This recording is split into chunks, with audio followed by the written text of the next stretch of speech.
Friends, మనకి machine క్లీనింగ్లో భాగంగానే నేను ఇప్పుడు ఇంకొక వీడియో చూపిస్తున్నాను మీకు. అది చూడండి. మనకి ఇక్కడ నీడిల్ పక్కన ఒక ప్లేట్ ఉంటుంది కదా, ప్లేట్ తీసిన తర్వాత ఇలా పళ్ళ చక్రం కింద మనము ఇలా ఇక్కడైతే మనము కుట్టినప్పుడల్లా చాలా థ్రెడ్స్ అనేవి డస్ట్ రూపంలో పోగైపోతూ ఉంటాయి. మనం ఇలాగా చూసారు కదా ఎంత డస్ట్ వస్తుందో. ఇలా పినిస్తో క్లీన్ చేసుకున్నట్లయితే చూడండి ఫ్రెండ్స్, ఇలా థ్రెడ్స్ అనేవి వస్తాయి. ఇలా చాలా డస్ట్ ఉంటుంది దీని కింద.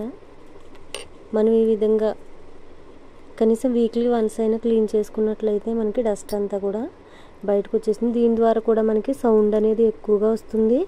అలానే మిషన్ కూడా కొంచెం టైట్గా నడుస్తుంది. మనకి ఇక్కడ ఎంత డస్ట్ ఉందో చూసారా.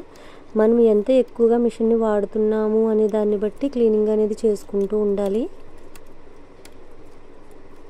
ఇలాంటి చిన్న చిన్న రిపేర్స్కే మనము షాప్కి తీసుకెళ్ళినట్లయితే మనకి 500 దగ్గర నుంచి 1000 వరకు కూడా మనకి ఛార్జ్ చేస్తారు. ఇలాంటి చిన్న చిన్న రిపేర్లు అయితే మనం ఇంట్లోనే చేసుకోవచ్చు. అలానే ఈ బాపిన్ హోల్డర్ కూడా తీసేసుకుని దీని లోపల కూడా మనం ఏదైనా క్లాత్ని పెట్టుకుని నీట్గా తుడుచుకోవాలి. దీని లోపల కూడా మనకి చాలా డస్ట్ అనేది పేరుకుపోయి ఉంటుంది. ఇవి చూసారు కదా.